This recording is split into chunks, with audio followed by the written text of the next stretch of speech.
Thank you, Madam Chair. A little bit about, I guess I'm the newest member on the committee, which is why I get to speak last. But before becoming a member of Congress, for 30 years, I was an attorney, and I actually represented consumers during that time, represented businesses, represented a number of folks, and had the opportunity to deal with fraud cases over time. So when I came as a new member of Congress, I wanted to see, well, what does the CFPB do? And I actually had somewhat high hopes, which I guess proved my naivety on that subject, because as I dealt with this, becoming a member of this committee, realized that the comments made by members like Ms. De La Cruz to my left and others of the abusive practices, Madam Chair, of this agency just shocked my conscience. And this is, as an American, as an attorney, seeing this happen.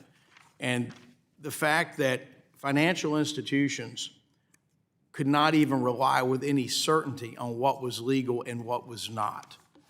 It was completely a game of gotcha. An agency that is not funded by the normal appropriations process, but is incentivized to get money by levying fees and fines. It's almost like if you had a police officer out there paid more to write more tickets or something. It's antithetical. It's completely antithetical to any notion of due process and equal protection in any way.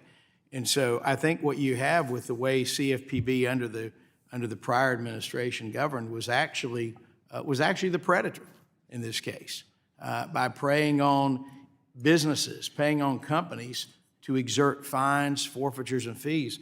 And with all due respect to Mr. Frotman, I read your comments, heard your comments. I mean, I've been an attorney for 30 years. To approach something like this when it comes to a significant part of regulatory law affecting so many in this country with a clear political agenda, it just shocks my conscience. And I would ask that, I'm glad the new agency isn't doing that, and I would just ask those that ever want to serve in these positions, certainly don't do this. This is, you have millions of Americans who count on having access to capital.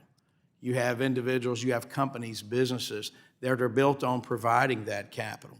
And the one thing that folks need to know is, what are the rules? What are the rules of the road? And follow those rules, and don't change them midstream. And don't do them in such a punitive way, simply to either exercise or abuse power or to try to obtain more money from these entities.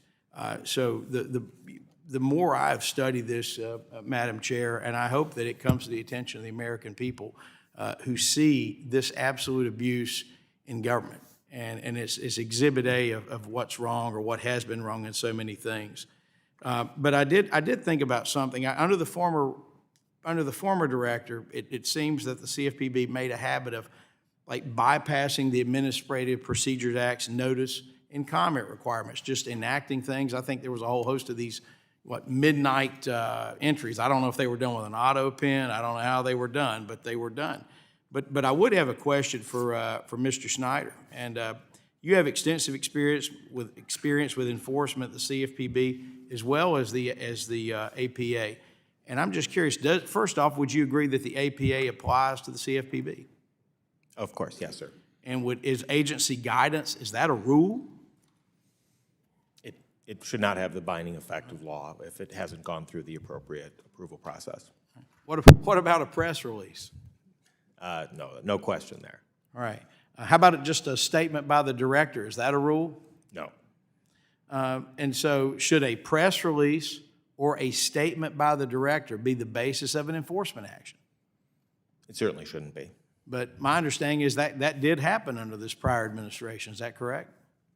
Well, certainly the prior administration took enforcement actions that did not seem to be well-grounded on any properly promulgated rule, and in some cases stood in contrast to properly promulgated rules. That is like 100% not correct. Over and over again, the Mr. director Frotman, made you're clear clearly a before this political committee hack. I that- didn't ask you a question. If you wanted the truth, we could have had a I didn't ask you a conversation. question, sir. I would just simply say still that the the gentleman's comments by time. Mr. Frotman disregarding the rules of this committee, his disregard of rules there simply shows the problems with this agency. With that, Madam Chair, I yield.